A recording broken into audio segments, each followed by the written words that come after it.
Your Excellency, welcome to Abu Dhabi Global Health Week. Thank you so much for joining us. Thank you for having me. Talk to me about how innovation plays out in this environment, particularly as regards to longevity.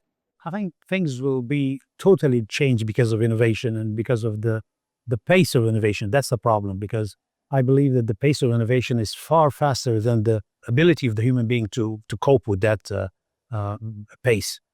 In the health sector, I believe that it's completely changing. It's a paradigm shift in all ways.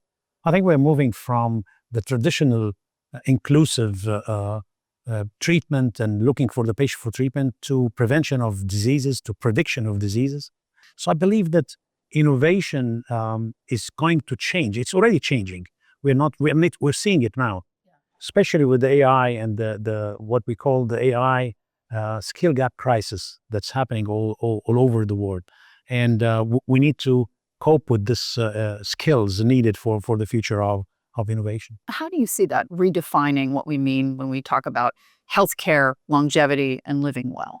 Longevity and the well-being of the society is changing the whole world, and we are now investing more in prevention rather than curative diseases. In cardiovascular diseases, for instance, 80% of those diseases could be preventable by awareness and by early detection.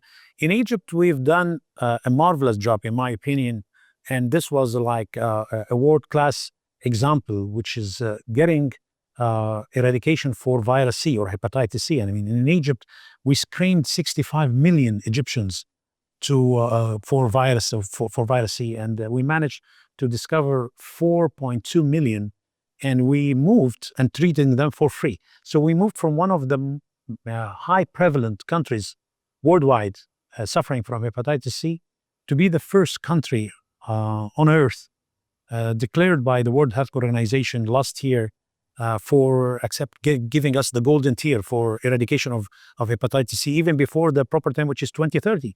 So that happens because of the early detection, early screening, mass screening, which will make a big difference. We've done the same thing for cancer breast for women. We've done more than 25 million screening for women 18 years and above. And we moved from discovering cases at stage 4, which is a bad stage with less incidence of curing and high mortalities. So we moved from 70% cases for stage 4 to only 26% by the mass screening and by early detection and treatment. We've done for school children around 40 to 45 million screening for school children at elementary schools to study anemia and the incidence of anemia and obesity and stunting. These are the things that I'm proud of by doing a lot of what we call it in public health initiatives. And those public health initiatives, you're applying during the whole journey of the human being, from antenatal care to postnatal care and early childhood care. Once he's delivered, and we do a lot of testing for genetic studies for them in order to do. And even before being born, we're doing what we call the premarital investigation for any couples going to get married, where we investigate for thalassemia, sickle cell anemia, and HIV and HCV and other non-communicable diseases. I think moving to prevention is an important subject. We're moving from treatment to prevention to prediction. Tell me this. You've taken an incredibly proactive approach as a government.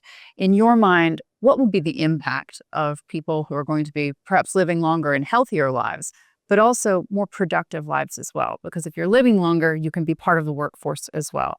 Absolutely. I was just talking to one of my friends the other day, because still the system in Egypt, and I think in different other countries, where you get out of work at the year 60. Yeah. And you look what's going on now after the longevity and the expectancies of life that takes you all the way to, with an average 83 years. So I think we need to go back and think in this perspective, how we value the age, and to use those above 60 and 65 years old, so they will have much more productive life for the economy and for the well-being of themselves and for the community as well. We are implementing now the universal health insurance coverage for all Egyptians, and that's a huge project. you can imagine how to implement this in 27 governorates, covering more than 107.5 million Egyptians at the same time. And in order to do that, you need to build hospitals, you need to refurbish old hospitals, you need to improve the capacity building of the staffing. And so that means a lot of money at the same time. So I think ignoring the importance and the private sector is a mistake. And that's why in Egypt we started the legislation and doing a lot of incentives to the private sector in order to encourage them. We have a problem. The ratio between the number of beds and number of citizens in Egypt is below the international norms, which is around 1.5, 1.4, 1.5, which is the normal, or the norms is 2.7 bed per 1,000 citizen. In order to maintain that, we have to spend more money. And that's the beauty about encouraging the private sector in this. Your Excellency, thank you for joining us here in Abu Dhabi. Thank you so much for having me.